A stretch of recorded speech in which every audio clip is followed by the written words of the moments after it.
Most people think master problem solvers carefully analyze possible solutions and logically arrive at the best result. While logic and critical thinking play significant roles in problem solving, creativity is just as important. However, even the most mentally flexible professionals can need help to call upon their creativity, especially at the end of a long workday. Daydreaming makes people more productive by tapping into the subconscious and encouraging creativity. You have to learn how to do it well. With a little strategic daydreaming, you can come up with more creative solutions to your problems and feel more relaxed in the process.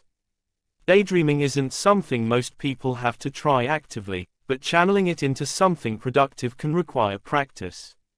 As much as 50% of daily cognition is spent on spontaneous cognition, basically daydreaming or mind-wandering, drive. Scott Barry Kaufman tells CNN. This is where problem-solving, creativity, goal-driven thought, future planning, seeing another person's perspective, and so on find space to exist.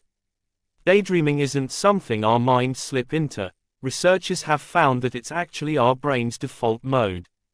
When we're not actively asking our brains to focus on a particular task, the daydreaming parts of our brains kick in to subconsciously solve problems or work through situations.